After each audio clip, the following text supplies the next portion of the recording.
गोटे ट्रेंड चली गोटे वर्ड अच्छी जार ना हूँ हालेलुया।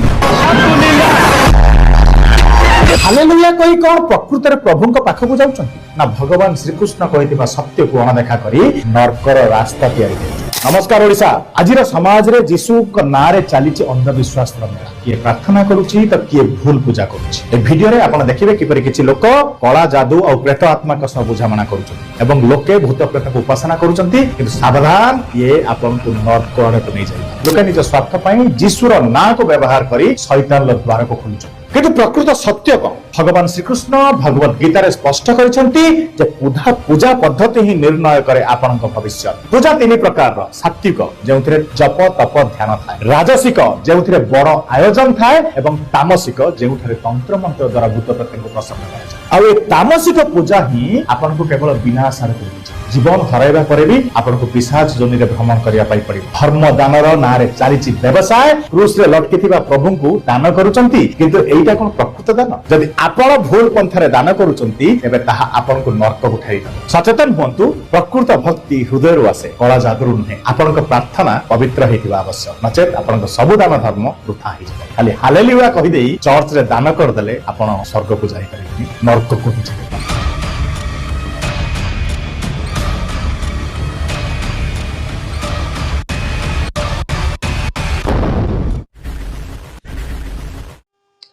नमस्कार प्रिय दर्शक बंधु, मु ओम प्रकाश भीम आर्मी आज कार्यक्रम को आपण मान स्वागत करे।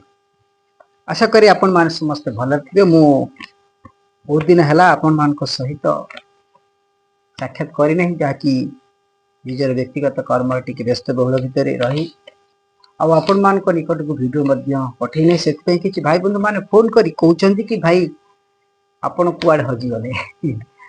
सतरे मोर प्रिय माने वर्तमान कर्म उपर बहुत व्यस्त, वीडियो पे पाखे समय नहीं। एक्चुअली यूट्यूब रे समय देवाई हेले निजर भी काम डिस्टर्ब होके दूर थी। तो आज वीडियो आपण माने देखिले कि एठी कपि मिश्र जे कि प्रकार मंतव्य दूची जे यीशु ख्रीष्टंकर पूजा उपासना करने द्वारा लोक माने नरक को जाउछन। ये भी भगवत गीता ठीक से पढ़ी केवल धर्म क्षेत्र रे प्रचार प्रसार करी निजर व्यूअर्स साउंटिबा तांकर लक्ष्य। तेणु ये भगवत गीता भल भाव पढ़ी। यदि भगवत गीता पढ़ी था तो भगवान कृष्णकर द्वाही दे यीशु को इग्नोर करना था। शायद ये शास्त्र ज्ञानी नुह, यार जदि से ज्ञान था तो से यीशु को अवमानना करी एभली कथा कहि न था। असंतु तापर आम देखिबा कि भगवत गीता कौन कहूची। भगवत गीता रे श्रीकृष्ण कौन कहउछ। वास्तव में भगवत गीता आपण मान जदि भगवत गीता 18 अध्याय 22 नंबर श्लोक रे श्रीकृष्ण अर्जुन को कहउछंती, हे अर्जुन तू सही परमेश्वर निकट को जा। That is very important. So my dear friend, I want to investigation that.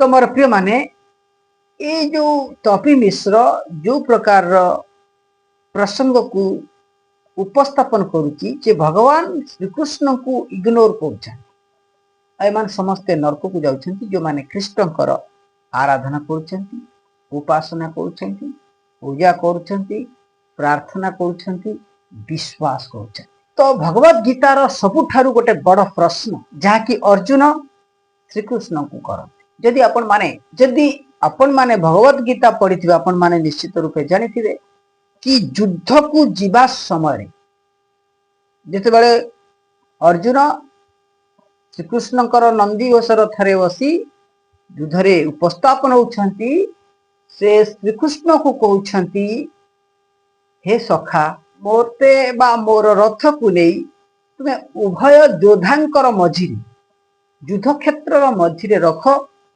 मो जीवनर शेष थर पाई बा ए युद्ध रे आसीथिबा प्रत्येक लोक मान को टिके मो निजर दृष्टि रे चक्षुरे दर्शन करबा चाहे। हुए तो एटा मो पाई शेष दर्शन मध्य ही पारिथिबो। एभली प्रसंग उत्थापन करने द्वारा श्रीकृष्ण रथ को लेकिन उभय योद्धांकर मध्यस्थल रखिले। अर्जुन संपूर्ण युद्ध क्षेत्र रे थिबा समस्त योद्धा मान को दृष्टिगोचर कले और निज चक्षुरे देखिले जे अपना प्रियजन माने ही समस्ते युद्ध क्षेत्र को आसीछन। सो माय डियर फ्रेंड, ए सब देखिबा द्वारा अर्जुन फील कले जो माने मते छोटरू बड़ करिसंती, लालन पालन करिसंती, प्रतिपालन करिसंती, मोर प्रियजन माने समस्ते ए युद्ध क्षेत्र को आसीछन। ए आपनार प्रियजन मान को हत्या करी मोर कौन लाभ है? जो माने मते छोट अवस्था मोर समस्त अली अझट सही दुख कष्ट सही मोर जत्न नहीं मते प्रतिपालन करी आज बड़ कले, आज से मान को ए युद्ध क्षेत्र रे जदि मो हत्या करी जीवित रहे तो मोर कौन लाभ?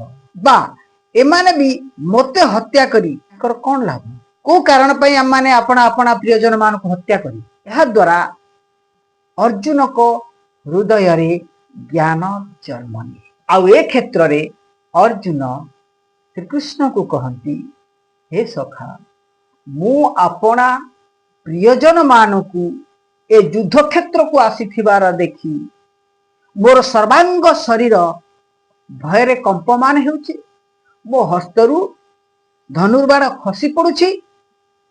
ए युद्ध रे मु अपना प्रियजन मान को हत्या करी जो अपराध अर्जन करी ए अपराधरू मते किए उद्धार करिवो? मु आ युद्ध करिवि नहीं। ए प्रश्न सुनी कृष्ण तांकु उत्तर देले। ए गोटिए प्रश्नर उत्तर निर्माण कला श्रीमद् भगवत गीता 18,000 श्लोक। आपण माने चिंता करंतु गोटे प्रश्नर उत्तर देवा को जाई भगवान श्रीकृष्ण को ती बड़ गोटे ग्रंथ निर्माण करियो। कर्म योग, ज्ञान योग, सांख्य योग एमती अनेक प्रकार योग कर्म वर्ण तत्व आलोचना है।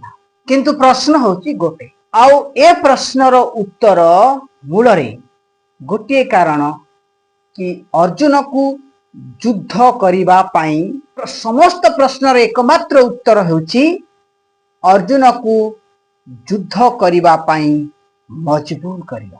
किंतु ए समस्त उत्तर रे अर्जुन संतुष्ट नथिले, कारण से भी को अज्ञानी नुह। आ श्रीकृष्ण प्रति मुहूर्त रे निजर उत्तर रे अर्जुन को युद्ध करिबा पाई प्रोत्साहन दियति। अर्जुन कर समस्त प्रश्न ए गोटे प्रश्न सृष्टि हुए कि मु अपना प्रियजन मान को हत्या करी जो अपराध अर्जन करे ए अपराधरू मते किए उद्धार करे?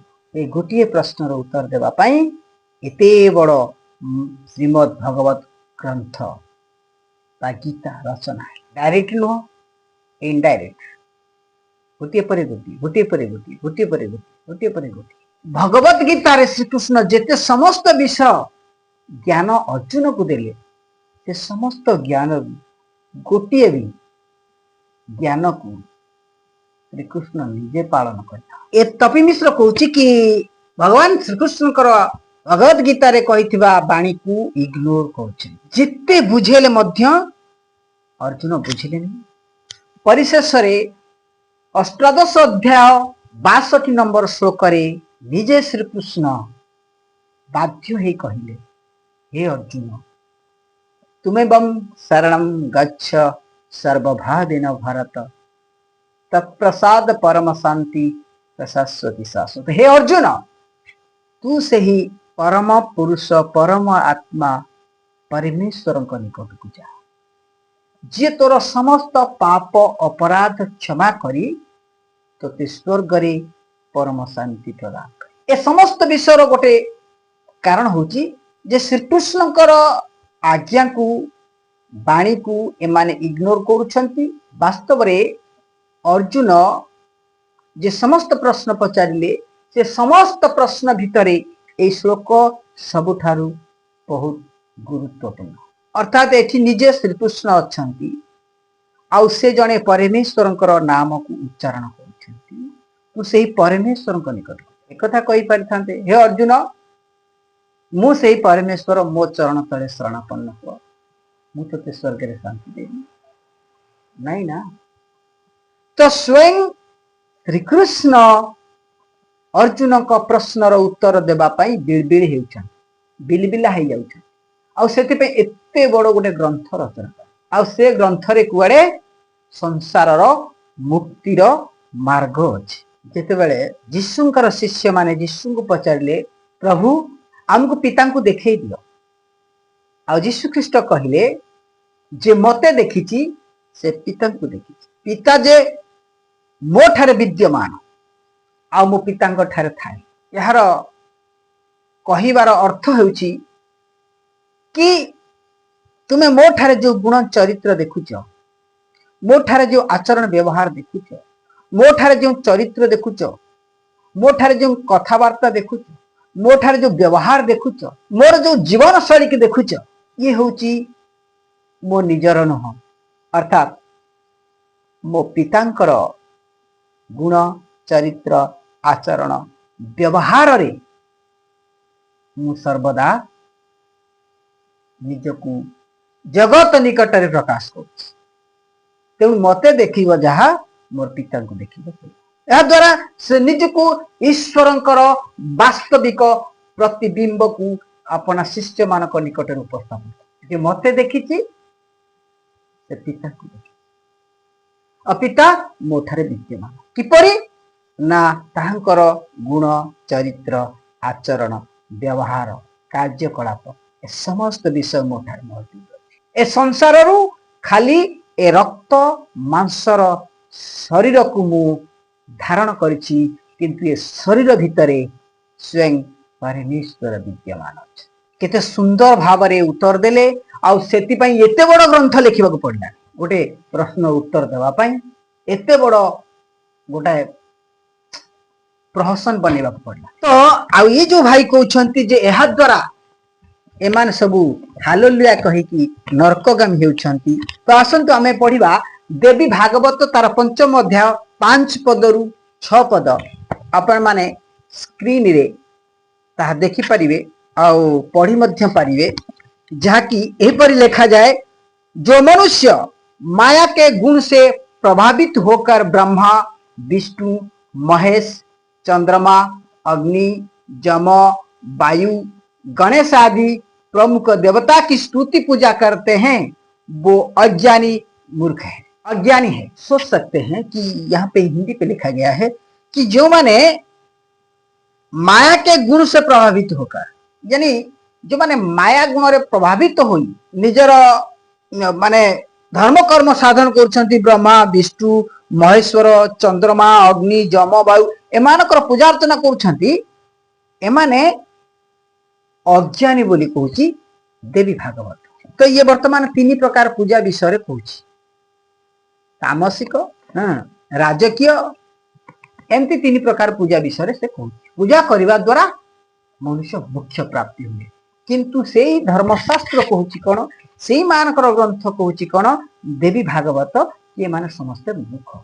ता तलक पढ़ंतु देखा जाए कौन लिखा अछि, क्या वो देवता भी आपकी कृपा शक्ति के बिना उन मनुष्य को कार्य सफल प्रदान करने में समर्थ हो सकते हैं। अर्थात एटी कहवा को जाउछंती कि जे लेखक कहउछंती कि जो वो मनुष्य जो ब्रह्मा विष्णु महेश्वर आदि देवी देवता मानकर पूजा अर्चना करी छंती, सही देवी देवता माने मनुष्य को साहाଯ୍ୟ କରିବା ପାଇଁ कोन सेतेबेले समर्थन हुअंती जेतेबेले मनुष्यर कृपा शक्ति। समझ रहे हैं आप? थोड़ा ध्यान से समझ लेना। मनुष्यर कृपा शक्ति अर्थात मनुष्यर कृपा शक्ति द्वारा देवता मानकर उपकार ही थाए। अर्थात देवता मानक खाइबा पीबा पिंधिबा लगेबा पूजा अर्चना रे जे समस्त नैवेद्य आवश्यकता पड़े से समस्त किए करते ना मनुष्य करथाए। आ मनुष्य से जो पूजा अर्चना करी थाए तो द्वारा देवी देवता माने प्रतिपालित हुअंती, पेट पोषंती, जीवन धारण करती, बंची था। और यदि से समस्त विषय मनुष्य न करे ताहले से माने भूख उपास रे दिन काटे। यानी ओ लेखक कहती कि से देवी देवता उनकी क्या वो देवता भी आपकी कृपा शक्ति के बिना उन मनुष्य क्या कार्य फल प्रदान करने में समर्थ हो सकते हैं क्या? यानी ये सब यदि मनुष्य न करिबो ताले देवी देवता मान ताकू आशीर्वाद करिबे। इसीलिए लोग क्या करते हैं, पूजा करते हैं, उपासना करते हैं, कुछ भी करते हैं, नैवेद्य समर्पण करते हैं। मोर प्रिय माने आमे यदि पूजा अर्चना न करिबा माने केते सुंदर भाव से राजकीय हो तामसिक हो जो प्रकाश विषय हो से जो भाई तीनटा विषय कहले ए सब पूजा अर्चना द्वारा आमे देवता को शांति कले से हमरो हमको वर प्रदान करिवे, आशीर्वाद करिवे। एठी लेखक एक कथा कहउछन। वास्तव रे एठी किए बड़, देवता माने बड़ ना से देवता मान को पूजा अर्चना करी खाइबा पीबा को दउथवा व्यक्ति की बड़। तापरे देखिबा नेक्स्ट पद कौन कहछि, और 7 पद लिखा जाए, हे अम्बा, जो लोग विस्तृत यज्ञ में देवताओं को अधिकृत करके अग्नि में पुष्कल आहुति देते हैं वो मंदमती है। समझ रहा है? वो कहते हैं उसमें वो देवी भागवत कहूछि कि जो व्यक्ति ए विस्तृत देवदेवता मानकर पूजा अर्चना करी यज्ञ रे नैवेद्य उत्सर्ग करी माने से आहुति देउछंती एमाने समस्ते मंदमती अटंती, अर्थात चिंताधारा व्यक्ति माने बा जो माने कि मंद अभिप्राय लोक माने मंद गुण चरित्र धारणकारी व्यक्ति माने। तापर लिखा जाए क्योंकि यदि तापर कौन लिखा होगी, क्योंकि यदि स्वाहा के रूप में आप ना होते तो वो देवता हवि द्रव्य को कैसे पाते, तो फिर वो मूड आपके ही यजन क्यों नहीं करते। उसका मतलब ये कहता है कि यदि स्वाहा के रूप में, स्वाहा के मतलब ये सब जो पूजा अर्चना करा जाउची ये पूजा अर्चना स्वरूप रे यदि आपण सेठी मौजूद नहंती बा न थांते तेबे देवे को ये जो देवता माने ये सब सामग्री अर्थात पूजा अर्चना रे जे समस्त विषय आवश्यकता पड़ुची नड़िया कदली धूपकाठी घी खोर उखुर जहाँ भी होम घी झुणा यज्ञ काठ ये जो समस्त सामग्री जो मान जहाँ सब ताकर आवश्यकता ये सब से माने किमिति पाई परिथा, तो फिर वो मूड आपका ही यजन क्यों नहीं करते। उसका मतलब है कि सही व्यक्ति जे देवी देवता मान का पूजा अर्चना करुची से मूढ़ से मूर्ख से अज्ञानी से पाषंड तो निजर पूजा अर्चना कहीं करूना, निजर कीर्तन बंदन कहीं करूना, निज को निज नैवेद्य कहीं उत्सर्ग करूना। यदि देवता माने मनुष्य मानकर क्रियाकर्म द्वारा अपना प्रतिपालन हेउछि तो देवता मान ठारू मनुष्य होछि सर्वश्रेष्ठ, तो से निजे निजर पूजा अर्चना उपासना कीर्तन बंदन करूना कहीं। आप समझ गया ना?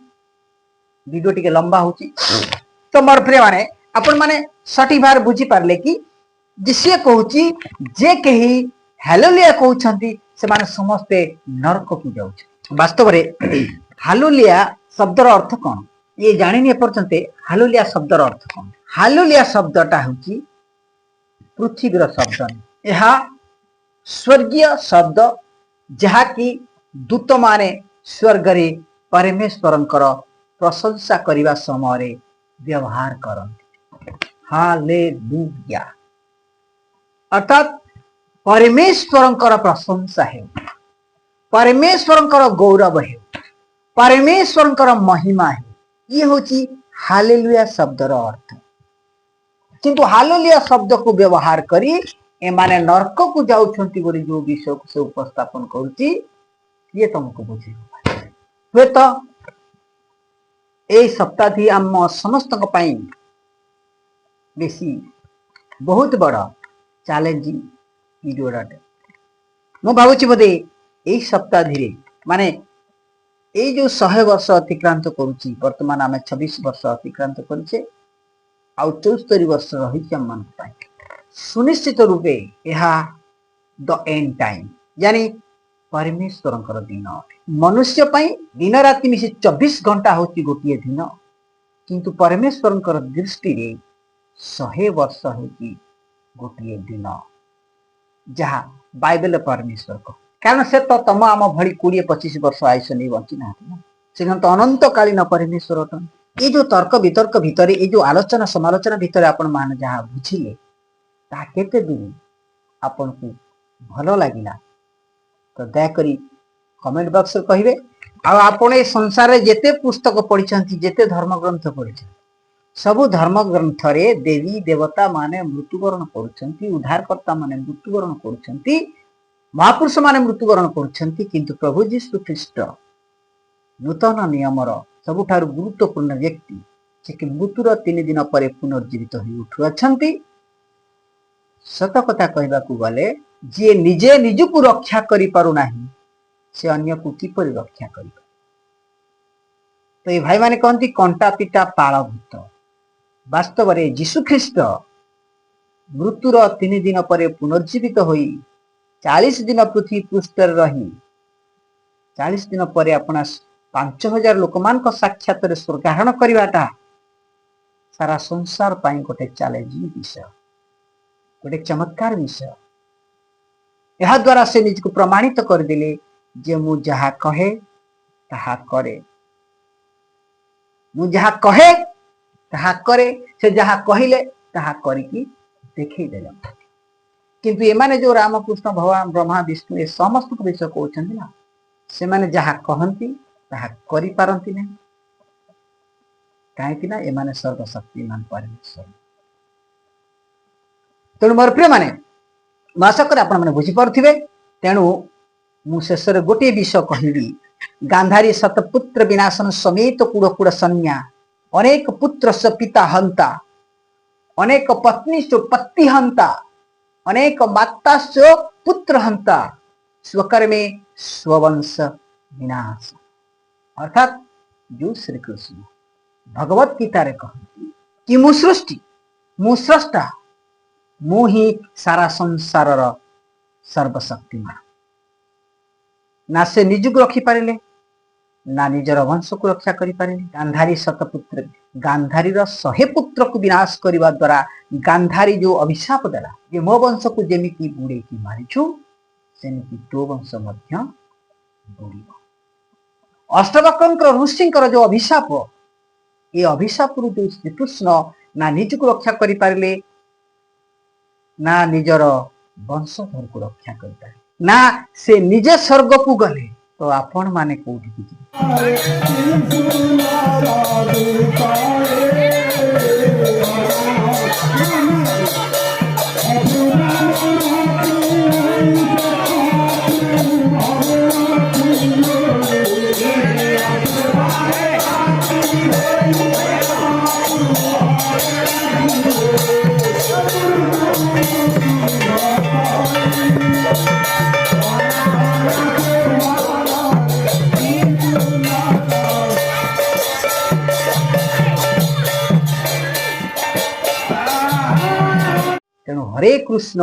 हरे कृष्ण हरे राम राम राम हरे ये जो भजन अर्चन करी आपण माने स्वर्गर आशा करछंती ये स्वप्न आपण मानकर स्वप्न रे ही रहिथिबो ए संसार रे आपण मान को केही उद्धार करि पारिबेनी एकमात्र प्रभु यीशु ख्रीष्टଙ୍କ बिना आकाश तले मनुष्य मानक मध्य जन्म ग्रहण करथिबा कौन सी व्यक्ति आपण मान को उद्धार करिबो रहउची प्रेज द लॉर्ड।